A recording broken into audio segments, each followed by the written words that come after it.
Hello there. Good morning, good afternoon, good evening, wherever you are. I'm Ryan in Singapore. Welcome to our mindfulness practice. The topic today is the 6 pillars of mental health. Usually I do 5, and as I've been living my life, one sixth thing kind of showed up, and I just wanted to discuss that and share it with you, as well as maybe have you consider it in your own life. So first of all, let's go ahead and go through what are the 5 original pillars of mental health that I came up with a few years ago. And the idea here is, why do I call these the pillars of mental health? Because there are things that you can do that don't necessarily appear to tie in directly with mental health. So just some hopefully simple things that you can do that will have a positive effect on your mental health. So the first one is meditate every day. So this will help you. This is one of the reasons that I'm here on Insight. It's probably the reason. It is the reason that I'm here on Insight Timer, is that I've been meditating every day since 2017, and I've seen a big impact on my life. And the biggest impact is self-awareness. And so learning about myself and learning what things have effect on me. And so one of the ways that I was able to come up with these 5 things is through my mindfulness practice. I became aware of myself, and this 6th thing is no exception. So everything kind of hinges on that. So don't take my word for what these pillars are and how they affect you. Practice mindfulness. Practice every day. Do some meditation, whether it be 5 minutes, 10 minutes. How much you meditate matters. If you meditate 30 minutes every day, it's going to have a bigger impact on your life than if you meditate 10 minutes a day. That said, meditating 0 minutes a day is significantly worse than meditating 10 minutes a day. So pick something that's doable. Don't go, well, oh, Ryan said I have to, if I really want the best benefit, I need to meditate 30 minutes.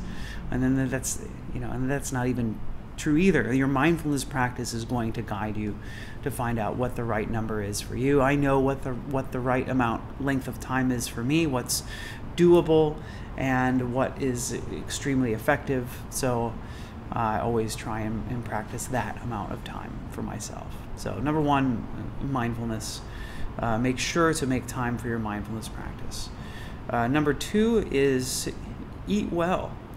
Actually, interestingly, I had my trip to Jakarta recently. I wasn't eating so well, and I noticed that it did have some impact on my mood, and that's and I think that's something that we sometimes overlook.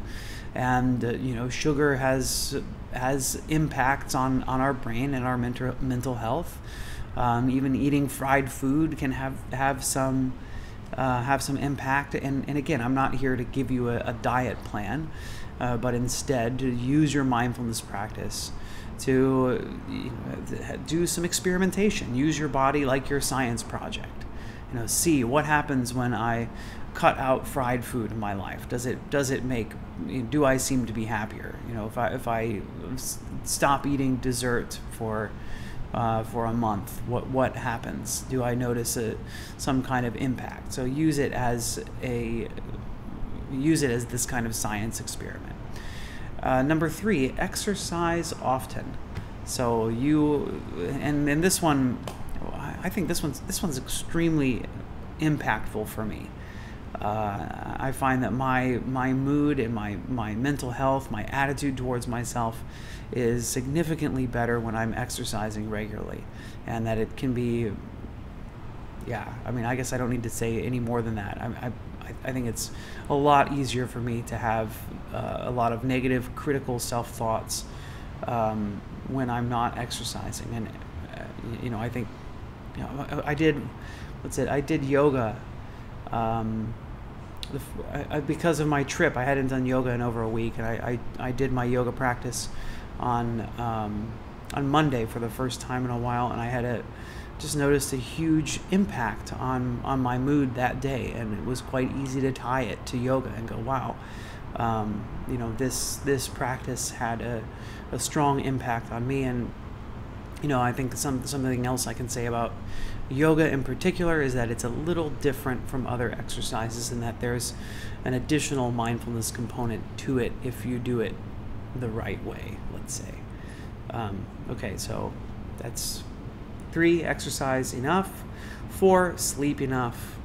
This one, why we sleep. This book, it says if you sleep less than 7 hours a day, you will have a noticeable impact. That as a man, you won't generate enough testosterone. Your hormones won't be balanced well enough. So, and it doesn't matter who you are. If you think that 4 hours of sleep is enough for me, or 6 hours of sleep is enough for me, if you're getting any less than 7 hours of sleep, it's going to have an impact on you, on your physical health, and on your mood as well. It's certainly hormonal balance has an effect on our mental health. Number 5, hydrate. Make sure you stay hydrated. I know this seems super easy to do, but it's an easy one to forget. Living in Singapore, and I made this list of 5 things before I moved here to Singapore, and here I find it even more important. I think the first 2 months that I was living here, I was still drinking water the same way that I did when I was in Hong Kong, and it became, I guess it wasn't clear to me because it took 2 months for me to figure it out. I was tired all the time. Why am I constantly tired? And then I increased my water intake, and sure enough, that helped the problem quite a lot. And being tired all the time, of course, is makes our mood, has a strong impact on our mood as well. So okay, so there we go. I've done the 5. Now you're probably curious, well, what's number 6? Sorry, this is the Chinese symbol for 6. What's the 6th one? Is monitor your use of any conscious altering substances, and cut back, right? Just like choosing not to eat fried food. In fact, and I wanted to talk about this as far as consumption as well, because sugar actually does have some mind altering, some consciousness altering effect. But I suppose this really wasn't the key thing to think about. Maybe more of any substance that affects the brain directly. Right? Any substance that crosses into the blood-brain barrier and has some effect on you, and that includes caffeine. On my meditation retreat in Thailand, that was something that was forbidden, right? We are not allowed to have caffeine, and I was curious to see what I was like without caffeine, and the first couple of days I slept more. That was an interesting impact. But in general, I think what I found without caffeine was that my energy level was more constant. So once I got over the withdrawal symptoms of having no caffeine, which was probably 2 or 3 days, I just found that my energy level maintained a more constant level throughout the day. And it's like, instead of using like puppet strings to bring me up and to pull me down, I'm actually relying on my body and my hormones to do all of that. So, caffeine, and then of course other consciousness altering substances. I know cannabis is legal in some countries now, including the United States, and some places. Certainly be aware of how these, especially if they have addictive properties. And it doesn't have to be a physical addictive property. It could be psychologically addictive. right? That the pleasure that comes from some of these, psychological or consciousness altering substances, and that does include caffeine. But of course, it includes things that maybe alter your consciousness more drastically, like alcohol and cannabis and other things, as well as even if you have attention deficit hyperactivity disorder, the substances that you use to keep that under control, and again, this is not by no means a talk that says don't do what your doctor tells you to do. This is a bring mindfulness to every aspect of your life, including everything that you consume kind of talk. So do be aware of how anything affects you. And I think what was the catalyst for me to talk about this subject today was that while I was in Jakarta, I suppose I back up a little bit, is that I did have some alcohol use issues in my past. I've talked about it, but not for a while. And so I quit drinking for quite a long time.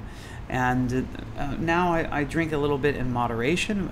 I'm still not entirely sure that that's a wonderful idea. And in Jakarta, I had with some friends that like wine, and I was drinking a few glasses of wine here and there.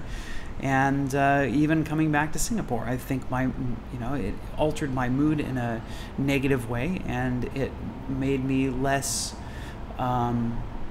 Or I should say, I was less able to tackle just the full catastrophe of my regular life, because I believe that drinking alcohol here and there, having a few glasses of wine the previous days, had an impact on that. And again, this is not like even getting drunk. This is just a few glasses of wine. I really think that alcohol is not my friend. So good awareness. Okay, we're gonna go ahead and get into our practice. So welcome everyone. It's great to have a couple of people from Portugal here. I had a really nice trip in Portugal over the summer. So let's get into practice. So I encourage you to sit up straight.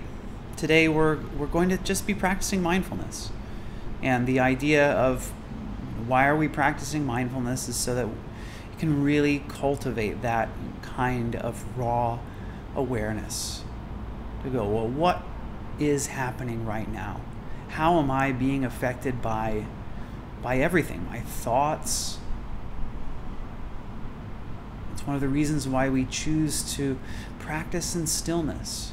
See if you can keep your body still for this practice. Notice your desires. Notice your desire to move if that comes up.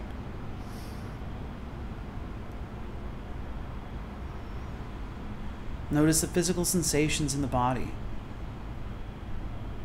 So as we sit here, feel free to make a few little movements. Roll the shoulders if you like.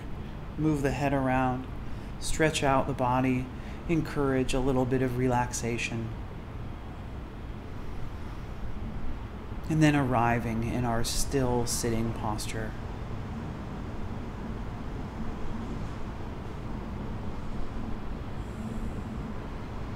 Crown of the head towards the ceiling. Chin is roughly parallel to the floor. Eyes could be closed, or if you choose to leave your eyes open, at a gaze about 45 degrees downwards.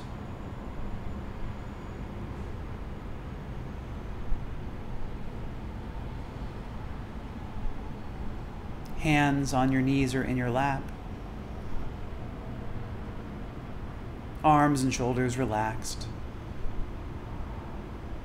Just kind of hanging there by their own weight.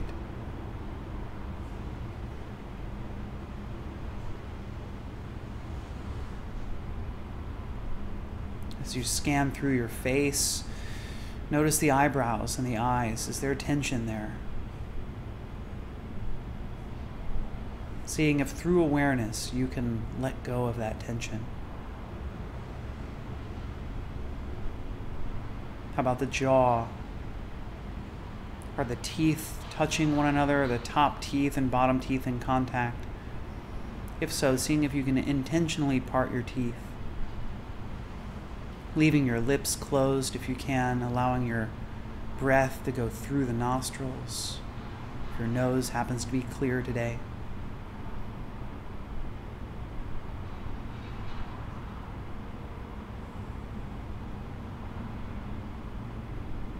Observing the shoulders, seeing if there's any tension there. Noticing the upper back, the lower back,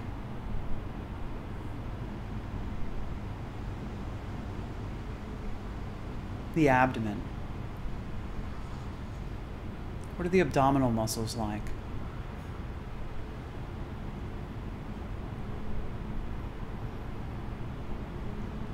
If your abdominal muscles are relaxed, then you will be able to feel your breath. You'll feel the belly expanding as you breathe in, contracting as you breathe out.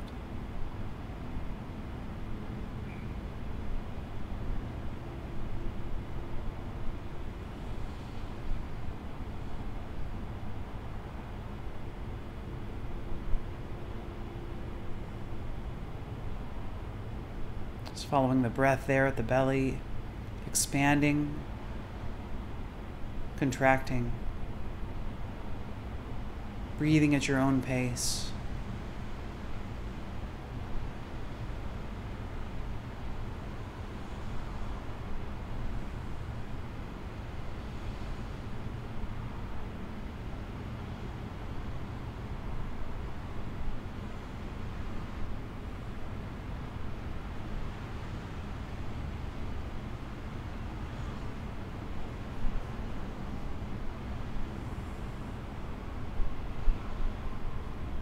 And now let's shift awareness to the nostrils. Can you feel the movement of air in and out of the nostrils as you're breathing?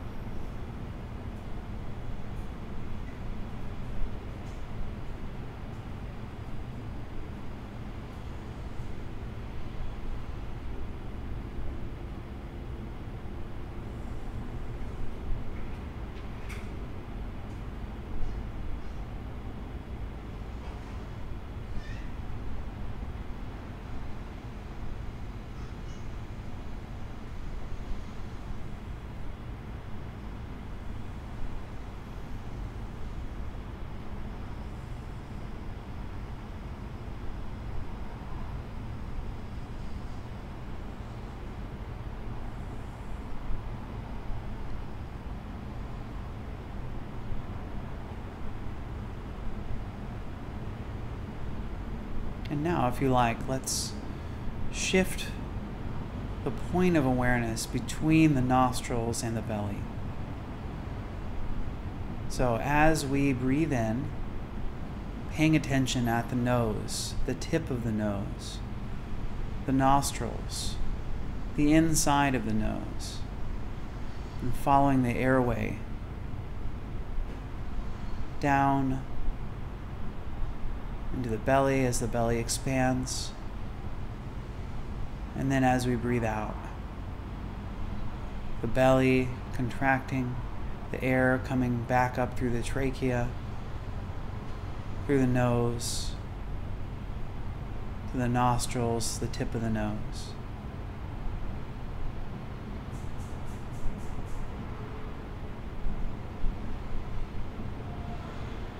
So of course I'm giving these instructions slowly. You can feel free to follow them at the pace of your own breath. So tip of the nose, nostrils, inside of the nose, through the sinuses, the trachea, expansion of the lungs, and then as the diaphragm moves down, the expansion of the abdomen. As you breathe out, the contraction of the abdomen, the lowering of the chest, air moving up through the trachea, through the sinuses, through the nose, to the nostrils, to the upper lip or the tip of the nose. So continuing as best you can to follow the breath in this way.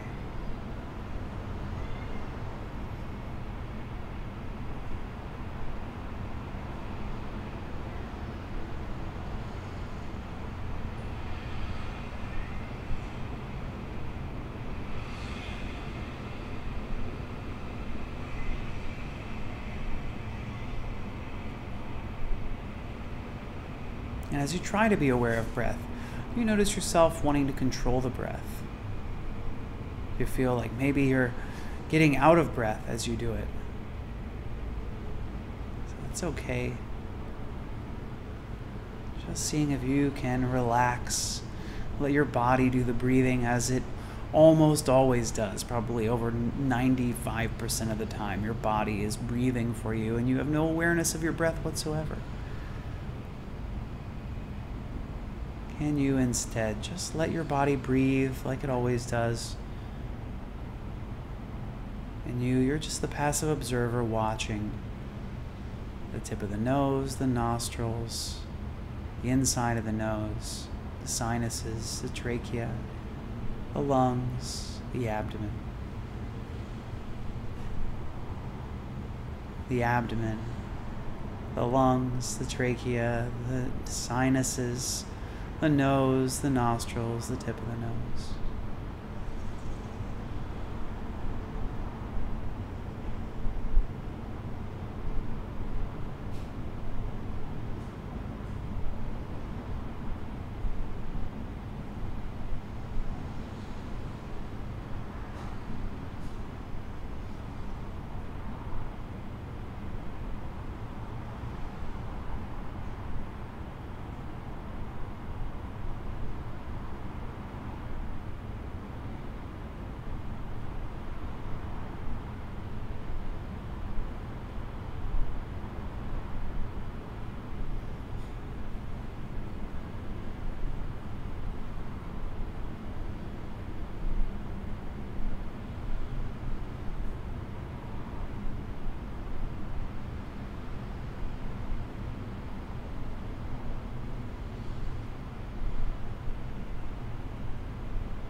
Continuing to work on your focus. If your mind wanders, just gently letting go of whatever you were thinking about and gently guiding the mind back to observing the breath.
Keep it up. You're doing great. Got less than a minute to go. So use this last minute to keep your focus, to keep cultivating your mindful awareness.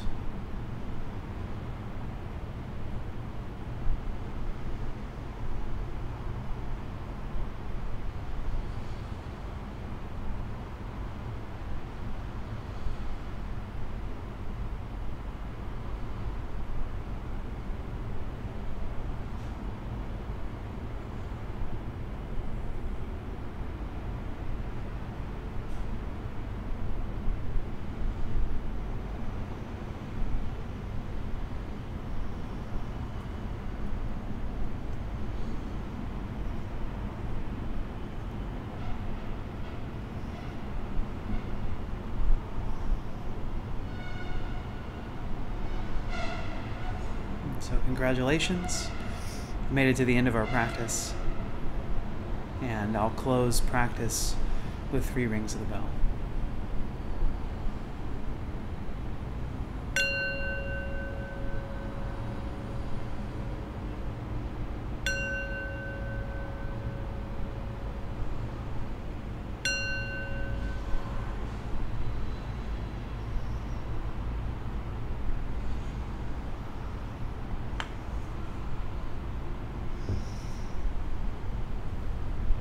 Right.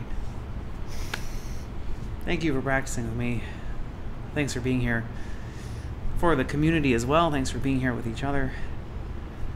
My pleasure to host this practice. How did it go today? What did you notice as you did this? Was it easy to stay focused? Did you find your mind wandering? What was coming up? Did you find physical sensations? Did you find thoughts?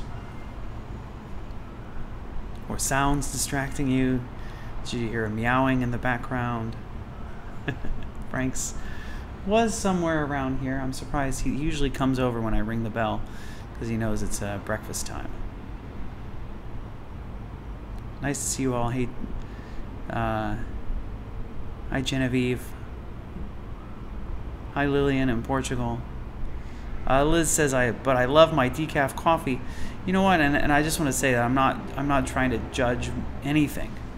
Right? I'm not here to tell you what to do. In fact, let me tell you that before I do this live broadcast, I always have some caffeine. And there were times that I didn't. And when I would look back on the video, I thought to myself, I'm less energetic. I'm less engaging. I'm seem less happy. And I think that having a cup of coffee at 5 o'clock in the morning, 4:45 in the morning, helps me be a better teacher at this time. So I use caffeine, and I know how caffeine affects me. I know what my addiction pattern to caffeine is as well when it happens. And so, again, it's about awareness, and it's about learning how to judge what it is that happens. And non-judgmental awareness. It doesn't mean that we stop judging. Doesn't mean we go, this isn't good or bad. It just means that we become aware of our natural tendency to judge things. So just want to let you know that. So again, just because alcohol has a strong negative effect on my mood doesn't necessarily mean that you should stop drinking. It's good to know. But that said, I want to highlight that one of the 5 precepts that we must adhere to on the meditation retreat is that I intend to not take any intoxicants that will affect my consciousness, right? And just to let you know, every religion has some kind of tenet about not taking or limiting the use of intoxicating substances, right? And I'm always kind of curious, not that we have to adhere to what religions say, if we're not religious or hear other religions. But, I always think there must be a reason that this happened, right? There must be a reason that without exception, all religions have something against intoxicants, right? So I think that's probably because, the same reason, like, for example, on retreat, why do we do it? Or why do we not do it? Why do we stop using intoxicants? Because we know that we are more likely to harm others when we are not in a clear mind, that we may be more more selfish, less in tune. And I think anybody, and then I think that goes for pretty much all intoxicants. I mean, including caffeine. I know for myself, and I know my partner knows it too.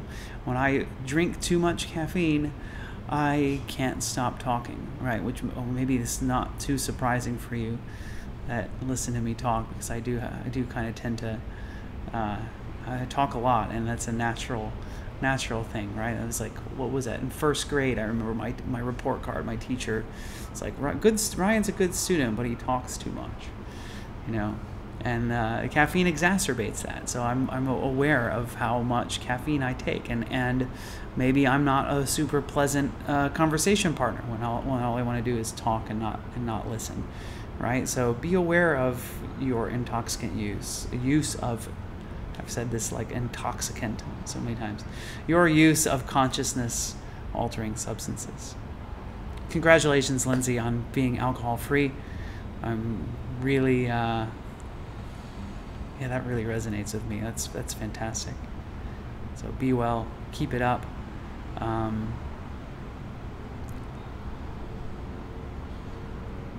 Liz says, quit drinking 21 years ago. Yeah, that's great. Okay, I'm just going to look at the chat here short and for a little bit. Here he is. I got him. Okay, we get you food soon here, tough guy.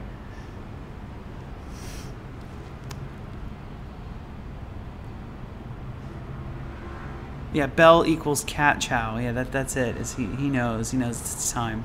It's time to eat soon, Frank. Liz says, felt really good. Brought it back to the breath. Thank you, Tina, for being here. Kay says, mine did wonder. Tried to bring it back to breathing. Thank you. Chris was thinking about number 6. My caffeine input went back to the breath, back and forth. Thanks, Chris. Sybil says, I enjoyed practice today. I did stay focused. The tip of the nose focus made me smile. Caffeine has a huge effect on me. I only have 1 coffee a day. Thanks for sharing.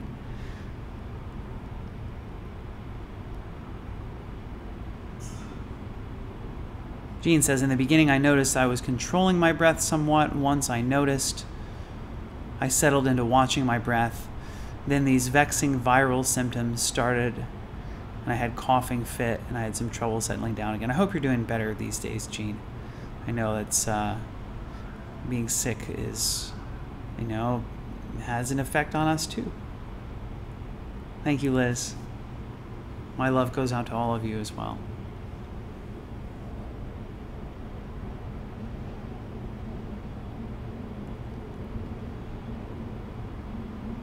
Yeah, Frank's my sweet blue-eyed ragdoll. Thank you, Jean, for your donation. Cat equals donation. Sometimes, yeah, I noticed that. Oh, and I wanted to let you know, I got a message from Insight Timer that says, and thanks, Cece, for your donation. So just to let you know, there was some conflict between Insight Timer and the Apple Store. And so it was 100% of donations are going to us teachers. And that is now true for every platform except iOS. So if you're on iOS, the Apple Store is going to take 30% of your donations. Insight Timer is working on that, trying to work with Apple to see what they can do, but I thought I'd just at least let you know. And always like to say, well, how can you, if you found today's practice useful for you, here are some things that you can do to help me stay live and stay regular. One, if you haven't already, follow me on Insight Timer. If you haven't already, join Ryan's Daily Mindfulness Circle and read what's written in there. Join some of the daily meditations that Jean is mostly hosting inside there. Contribute by writing some of your experiences in there. Listen to my free tracks. I have more than 20 free tracks. If you're a premium Insight Timer member, listen to my premium tracks. So these, this is kind of the tiering, how to help out. And last but not least is donate.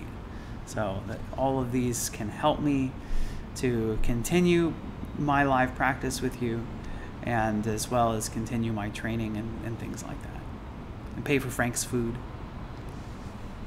So I appreciate you all being here. Wish you all the best as you continue with your day, and I'm going to go start my day. So be well, everyone. Let's send our well wishes out to ourselves and each other before we go. May I be happy and peaceful. May everyone watching, listening, wherever you are, I wish you all happiness and peace. May all life, near or far, good or evil, human or non-human, may we all be happy and peaceful.